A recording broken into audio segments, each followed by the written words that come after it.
guys, Jess here from the Scrappy Sisters. I hope you had a wonderful New Year and Christmas and festive season and whatever it is that you celebrate at that type of year. I know this is not our first video for January, but I didn't say it in the first one, so I wanted to make sure I said it this time. And I'm just showing you the bits and bobs that I'm using here, so just jumping straight in. This is a longer video because I am actually showing you my process of how I select what it is I want to use. So I knew I wanted to use these Kaisercraft goodies. These were new to me, but they're not new, a new collection for Kaisercraft anymore. They're called the Hide and Seek collection. So I've bought a few of the papers. I've bought the ephemera pack, the cut apart sheet. I'm just moving my photos again to remind me of the colors in my photos, and I'm pointing out some of the cut aparts that I think would go really well with the photo layout, with the layout I have in mind for those photos. So I also bought the paper pack, which comes with a sticker sheet as well. So just going to go through what's included in that collection inside the paper pack. So some of the papers are a double up. I have 3 pieces of them because some of the really cute papers I bought extra. So the papers I'm putting to the left are ones that I don't think I'll use this layout. The ones that are going to the right are ones that I think I might use this layout. And that's the sticker sheets. I'm just keeping that separate because it doesn't end up staying there, obviously, because it falls down, but because I think the ephemera, that I'll need it along with the ephemera for embellishing.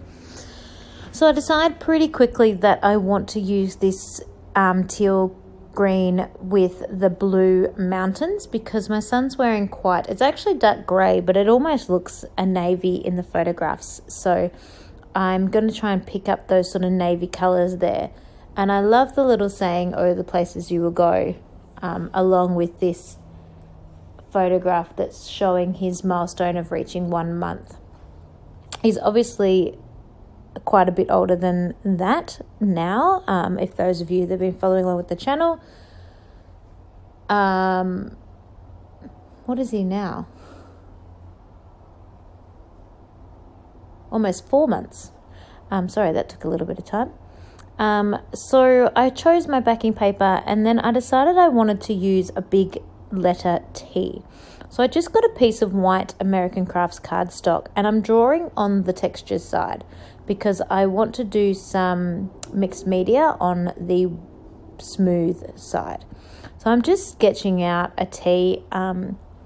If my silhouette cameo hadn't been playing up lately, I probably would have cut it out from there, but it's been playing up a lot at the moment and just not cutting anything properly at all. So I decided I'll just sketch it out myself in grey lead, and then I'll cut it out later. And the beauty of a T, it looks the same from the front, from the good side and from the back side. So I don't have to worry about trying to erase the grey lead lines. I don't have to worry about it being sketchy because I'll just use the alternate side when I put it on my layout, which is pretty cool. So just sketching that out, and as I mentioned before, I'm leaving this video quite a bit longer than I usually would because I'm trying to show you nearly all of my thinking process as I create this page. So I know I'm going to do a little bit of mixed media on this T, so I just cut out roughly around the T because there's no point in doing more media than is necessary and wasting it. So I know I'll just cover that section. So I've just got the plastic mat that comes with your silhouette cameo cutting mat, just so I'm not getting too much mess on my desk. So I'm just placing this circular stencil that actually came with the September Kitaholics kit. So I'm not sure the brand of it. It doesn't have a brand name on it or anything like that, but it's actually a really amazing stencil to use. It's really thick, and usually I'm awful with stencils and I end up with smudges and with bits that didn't work, and this worked perfectly every time. So I'm actually quite a fan of this stencil, and I know that I'll definitely be using it again. And I'm just pulling out my texture paste. It needs a bit of jazzing up. It's starting to get a little bit hard in there now. And I'm just smushing that on with an old loyalty card. So nothing fancy. I don't have a palette knife or anything like that. Just cleaning up any dodgy bits that went outside the stencil. And just trying to make sure I get all of the sections of the stencil with some of the texture paste.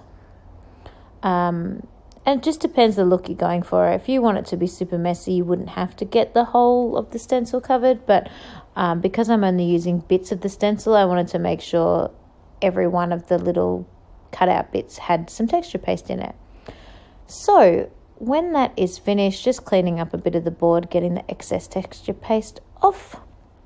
So when that's finished, I actually put that outside to dry. It's a reasonably warm day this day, so I don't have to wait too long, and I don't have to bother getting out the heat gun. So I'm now starting to think about the placement of the bits and pieces that I want to put on my layout. So I know I want those two photos, and I know I want them overlapping, and I know I want this 3x4 or the places you will go. So essentially I'm working with 3x4s on one page. So I thought I'd have a look through the ephemera pack and see what tickles my fancy in there, what bits and pieces I like, and just, I haven't even opened this before, so just to get me familiar with what's actually included, because they don't show each individual item on the back of this page like some packaging does. So I just wanted to check out everything that was in there, read all the little sentiments and all of that kind of thing, just to get myself familiar with what it is. Now this is, as I said before, called Hide and Seek by Kaisercraft, and it is sort of their baby little kid line that came out in approximately maybe July, August of 2018.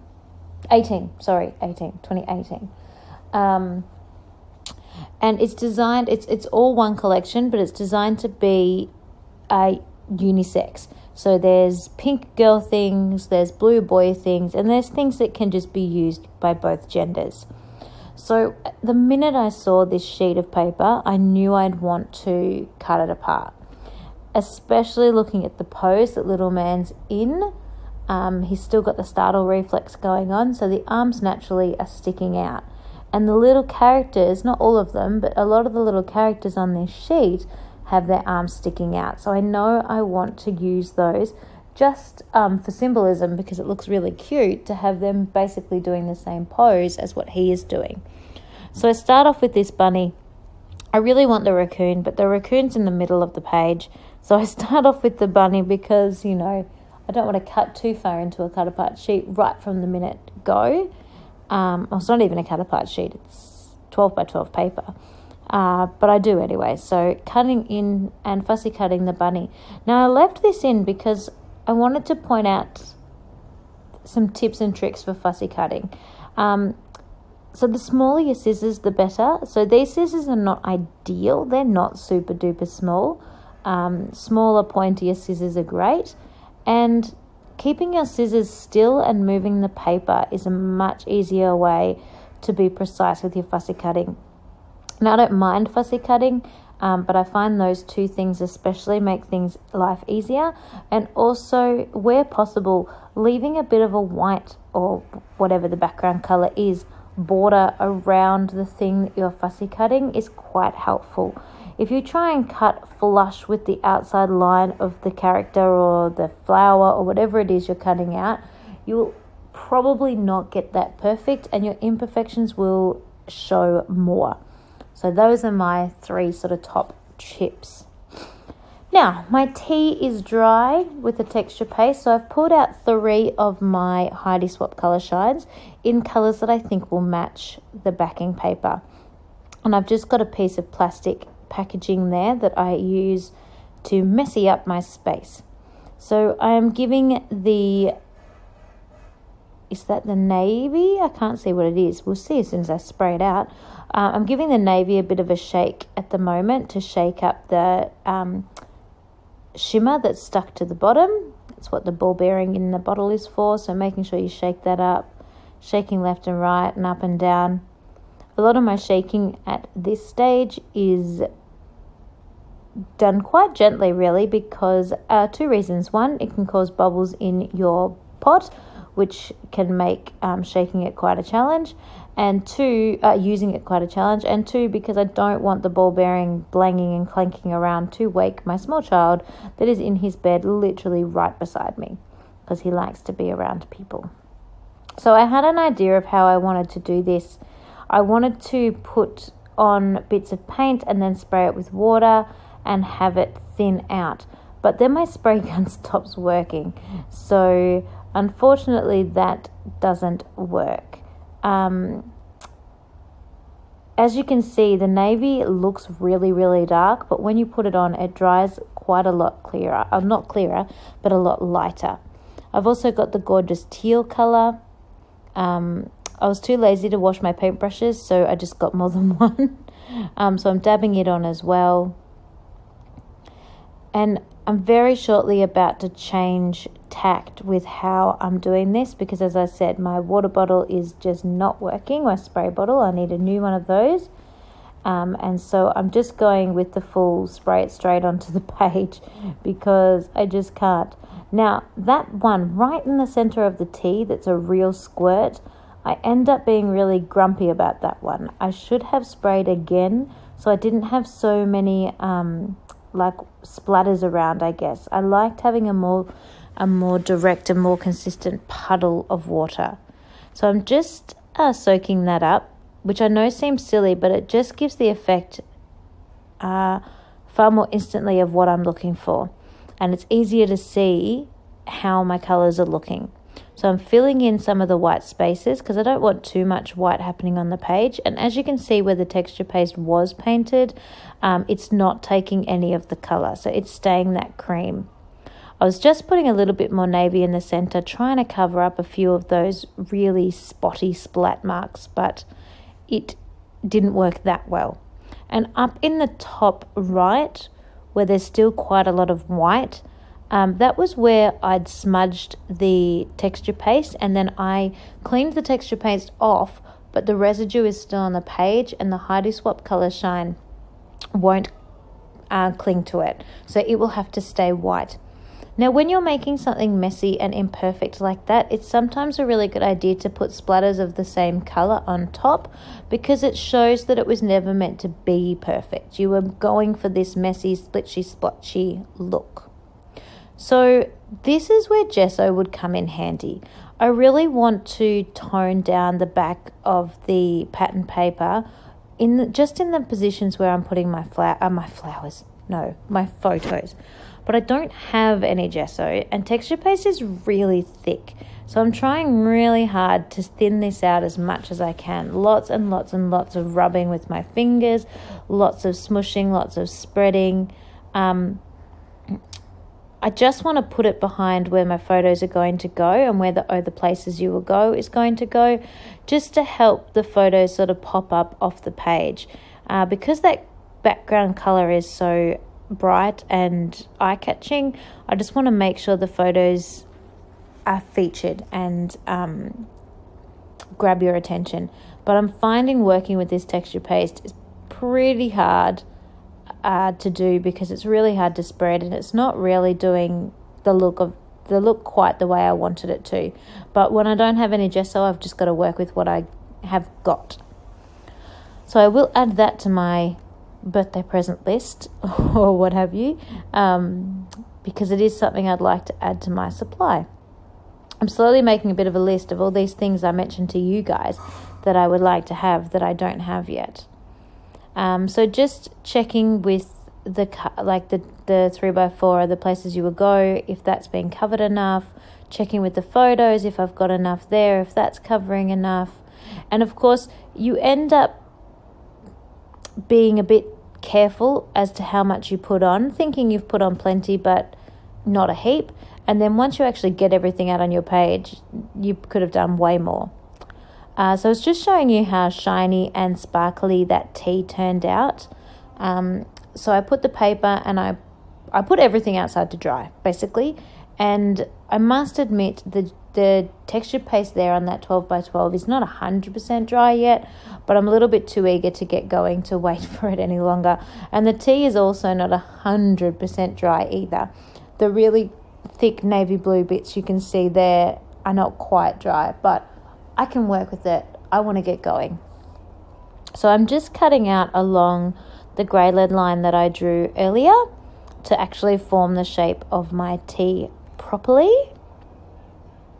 And as I said, because teas look the same from the front side and the back side, even though I drew on this side, I'll actually be turning it over, obviously, and using the side that I decorated, and it will still look like a tea. You couldn't do that with a lot of letters, but luckily enough, with a tea you can.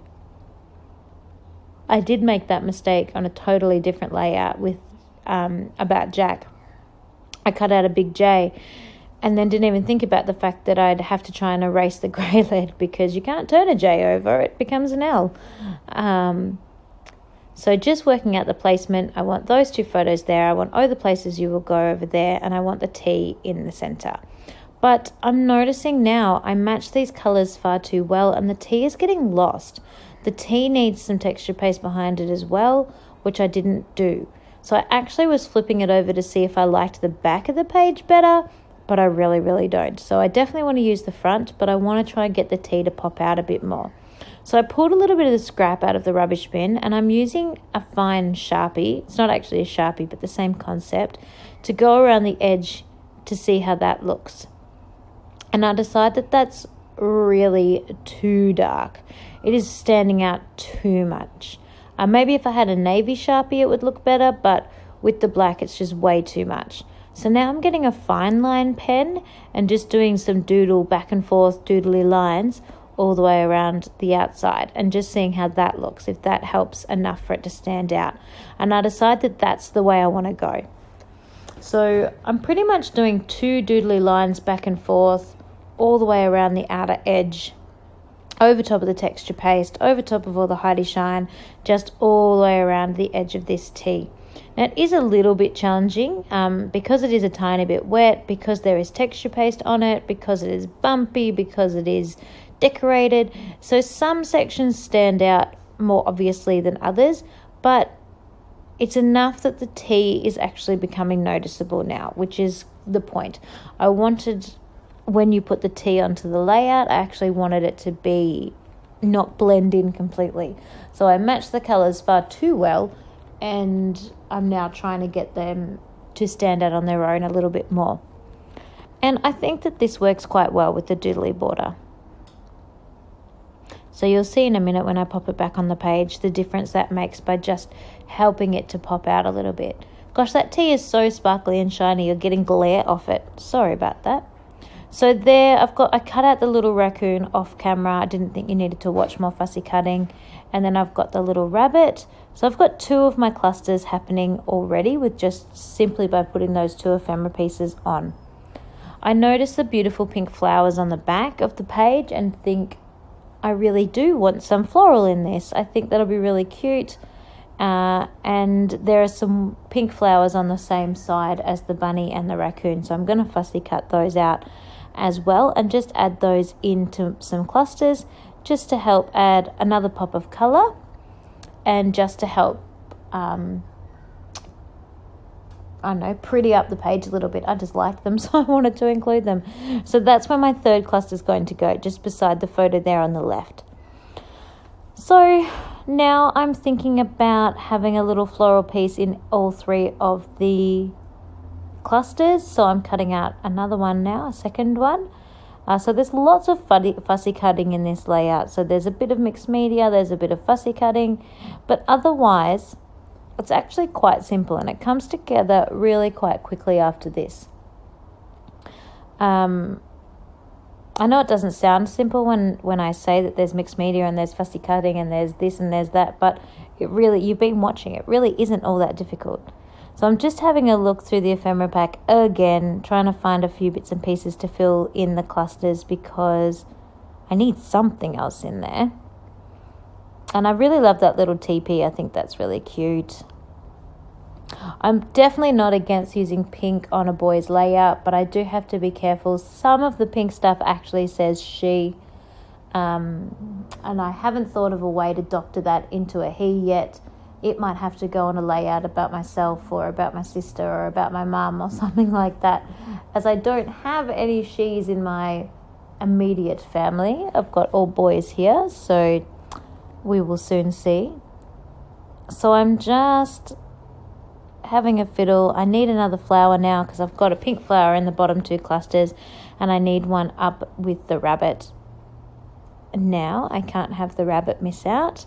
And you can see what I was saying before about the texture paste actually ending up getting a bit lost behind the photos. I could have done it a bit heavier, or I could have done a little bit more, because you can almost not see it behind those photos already. I decided I really liked that little cloud, and that I could also include the ephemera cloud that has the smiley face on it because it's super cute. So I popped those up there, and they need to go up because sky is up and land is down. So they have to go up with bunny. They can't go down with raccoon or anything like that because that's not where the sky is. I know, silly, I know, but I like that principle, and I think it works as a rule of thumb. I think it works really well, even though the whole page is covered in what's supposed to be mountains. Doesn't matter. They're like Mount Everest that reach all the way up to the clouds. So just putting in the other flower and just having a look at the sticker sheet to see if there's anything that will work on that. I kind of want another little animal over with the teepee, or I want something else over with the teepee, but I can't think of what it is that's going to work. It needs to be smaller than that little bird, unfortunately, and I'm struggling to find anything small enough. And that other little bird was just a little bit too pink for what I was hunting for, just by having that pink cluster of flowers there as well. So I end up going with the little teddy, or the little bear. He's really cute, and I think that works well. I took the clouds off because I decided they didn't work, but then I noticed there was like a spot on my 12x12 backing sheet that I didn't like, so it went back on. Now I've gone ahead and stuck all that down off screen. It's exactly the same as when you last saw it, except I moved the flower with the bunny over to the bunny's hand instead of down amongst the Dream Big little one. And that actually happened just because I simply forgot where I had it. I should have looked back at this video, but anyway, it looks fine there.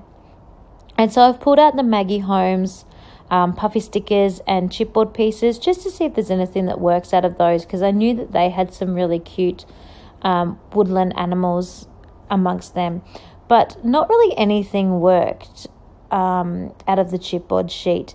There is a cute little saying in the black there that I stick down underneath the arrow, which does work, but other than that, there's not really anything else in the chipboard sheet that seems to go with.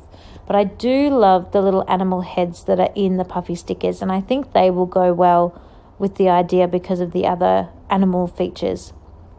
So I don't want to use the exact same animal, so just popping a panda and a star over there with the wild and free teepee. And I'm having a fiddle with, it's not the animal so much that I'm looking at here, but the colour. But then again, I am looking at the animal because I don't want to put another bunny up with the bunny and silly things like that. So just figuring that out. And then I realized that I started messing around with hearts and stars. So now each cluster needs to have a heart and star. And oh my goodness, things get so complicated. And color choice, I don't want to introduce a whole new color. So heart and stars everywhere, little animal heads everywhere. And then I pop in my title, and I go for gold because I used gold in the letter T, so I want to include gold again in the thickers. Now I didn't have an O, so I tried to use a 0, but zeros were taller, so I ended up getting a P and cutting off the stick part of the P because the round part of the P is the same size as the other lowercase letters, so that suits me much better. So you can't see me, but I'm just trimming up the P there to make the correct shape and size. It's actually not perfect, but once you have it in amongst the other letters, you don't really notice. So I go with a really simple heading or title that I actually end up changing when you see my photographs at the end. So I go with the heading Grow Up. But something about, I don't know, it sounded a bit like a demand, like, you know, oh, I just wish you'd grow up. Or, I don't know, I guess I don't actually want you to grow up. I love you being so teensy tiny, but I do want you to grow up because I love watching you learn and change. And I just didn't love that sentiment in the end. So I barely changed it at all. I just changed it to growing up. And that just makes me feel a bit more comfortable with the title and the layout. I know that seems silly, but yeah, that suits me better. I tried to put some of these gold, I suppose they're full stops or periods in to the layout, just to add a bit of gold around, but they just felt funny. They didn't feel like they worked, so they came off. I think it's because they're quite square, whereas they needed to be round, but that's okay. So I do decide I need something else gold. So I pull my Stampin' Up! Gold thread, and I pull 2 pieces of that gold thread, and I'm going to bundle that up and stick it behind my photos. And I just stick it to the existing foam that's holding my photos up anyway. So I just pulled the photo up there, just scrunch that up and stick it to the foam underneath, just to hold it in place there. And I do go back and get any of the really, really scraggly bits that are just hanging out too much and just pop those back under as well. That would have been easier to do in advance or to use separate tape to hold it down, but in the end it works quite well, so that's fine. And I know you can't see it that well in these shots from so far away, but just having that little bit of gold really does help tie in the gold pieces. So I'm just pulling out my vintage typewriter that I have not had for that long, a couple of months now. I'm very excited about it though. This is how I'm doing my journaling on all of Tom's pages, because I don't love my own handwriting. So by having this typewriter, I can do it instantly. I do write it out first, just so I'm not making mistakes or trying to make it up off the top of my head and rambling on. And yeah, I'm really happy with this. I do need to give my typewriter a clean because the letter Y keeps getting stuck, but it still works. It just gets stuck, and so you might notice I keep having to flick one of the letters back. That's the letter Y. It gets stuck. There I go, flicking it back again. But yeah, I'm really, really happy with this typewriter. My only tip, if you're thinking about buying a secondhand typewriter, obviously it'd be ideal if the person you're purchasing it off can check that it works first, which is one thing I did. And then the other thing I did was find out if I could purchase new ribbons before buying it, because I didn't want to commit to purchasing a typewriter that I could never actually replace the ribbons for. So I know you can get electric typewriters that you obviously plug in to be electric, and when I did research on finding cartridges for those, I found that really hard to find here in Australia, and then to get them sent from anywhere else, it ended up being ridiculously expensive, like $50, and that just didn't seem worth it for a $20 typewriter. So in the end, I ended up getting that typewriter secondhand for $20 and finding a place within Australia that would send ribbons for under $10. So I think that I'm very happy with that purchase. $30 completely for a working typewriter. Amazing. So just splatting on some gold Heidi Shine. Now I got my photo. So if you are silly like me and don't cover your photos, get to them as quickly as possible, and you should be okay cleaning them up. I especially find I printed these 2 photos on the Canon selfie. They clean up quite well. So here are the close-ups. So hopefully, see, I've changed the title to Growing Up. Hopefully you enjoyed watching along with this slightly longer tutorial. Let me know if it was too long for you. Let me know if I included things that were not necessary. Just tell me what you think. I'd love to hear from you. So you can see the doodly border there around the T, and you can see a little bit of the gold thread sticking out.